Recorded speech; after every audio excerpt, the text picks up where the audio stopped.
Part 2, achieving better control over your lucid dream. In part 1, I talked all about how to get your first lucid dream, and then I demonstrated myself getting a lucid dream using the advice I gave you guys. In this video, we're going to talk more about how you can gain better lucid control and introduce some cool things that you can do in your lucid dream. Imagine being able to brainstorm in your lucid dream, to play the piano or even study. That's one of the things that inspired me to try lucid dreaming in the first place. The idea that you have full control over your dream and can do anything that you want. As you've heard from the story of my first lucid dream, it's pretty difficult to control your dream once you become lucid. In order to understand how to practice this and get better lucid control, let's visit a few of my past lucid dreams and I'll give you tips along the way. As a teenager in high school, the first thing I thought to do was try to ask my subconscious some questions. Silly questions like whether or not I like this girl or something. It took some time before I got to ask those questions because the next lucid dreams, I sort of just experimented with trying out different superpowers. Super speed, stopping time, kicking people so far that they turn into a twinkle, and a lot more flying and floating around as well, this time with a lot more control. The powers thing, as fun as it wasn't exactly my goal, but as a fan of The Flash and just comics in general, it was a lot of fun. If the superpower thing is your goal, here are some tips that I have for you. Number 1, actually read and watch a whole bunch of comics and superhero shows and movies.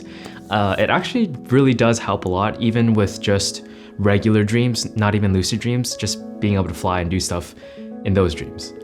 Number 2, go on roller coasters because it sort of emulates flight in some ways, especially a ride called Tatsu from Six Flags if you're in California. And it's also probably the fastest you'll ever go in open air. Number 3, actively daydream about using the powers because it's a lot easier for it to happen if you already have a sense of imagination of how it's gonna happen and what it feels like in your imagination. You know how people say you're not gonna get it just by wishing for it? Well, in this case, the more that you actually daydream about it and think about it, the greater the chances that you're actually gonna get it. Just remember, it's gonna take a lot of tries, so don't give up. The hard part is still having a strong desire even when you don't get what you want early on. It took me about 1 year after my first lucid dream to finally ask my subconscious a question.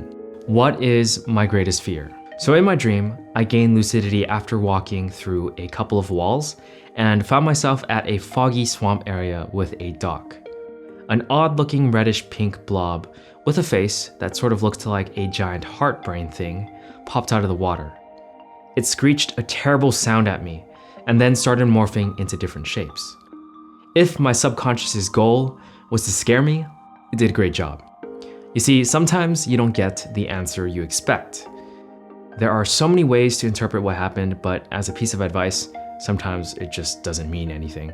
So after that weird episode, I decided to ask something that had more of a basis in reality. So at the time I was in college and I was sort of questioning whether or not I liked this girl, so I decided to ask my subconscious whether or not I did. I know it's really silly, but this is just how 18-year-old me thought at the time, and luckily it happened. I got to ask the question in my 10th lucid dream. So on this occasion, I was flying around the city I live in and then just realized it was a dream because I was flying. Oddly, to this day, I've actually never had as much control in a dream than this particular lucid dream. It was like I skipped to the final level of the process and just had absolute control. I flew perfectly, landed, changed the setting at will, caused earthquakes, created tornadoes and lightning storms, and all of it just felt super real. After testing things out, with a clear mind, I asked the question, do I like her? And nothing. There was no obvious answer. Oddly, random people started appearing and the setting changed, and then they started chasing me for some reason. It was sort of like Inception, where if there's a dream invader and they're doing weird stuff, they get attacked. I think at the time I did watch Inception, so that might have been influenced from that. But eventually the setting just kept changing and I got distracted and I lost lucidity in the dream.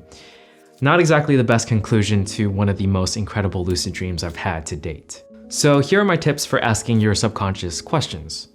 Number 1, make sure that you have the question clear in your head and try to make it a simple question that your subconscious can answer easily. Number 2, seriously, don't expect a great answer because most of the time you're probably not gonna get one. Number 3, since you don't know when you're gonna have a lucid dream, you're gonna have to pair this with one of the tips I mentioned in part 1.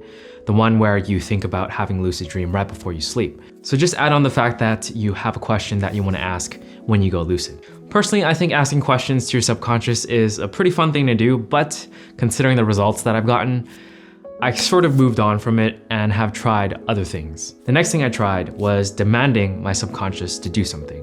One of my favorite lucid dreams was when I told my subconscious, show me something incredible. In my dream, I became lucid after fighting some weird ghost on a train, but after the fight ended, I said the words.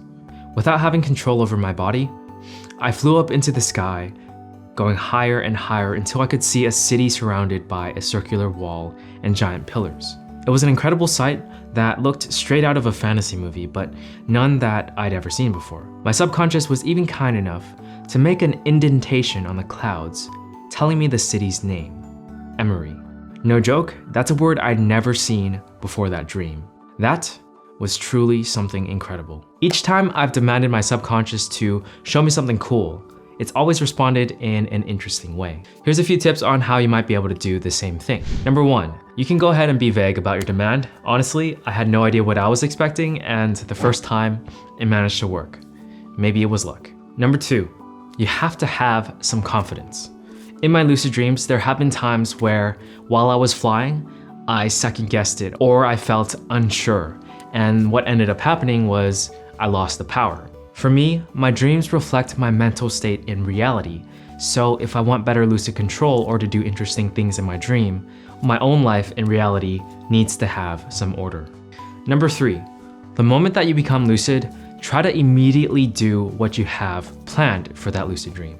For me, I have a tendency to get distracted after I become lucid.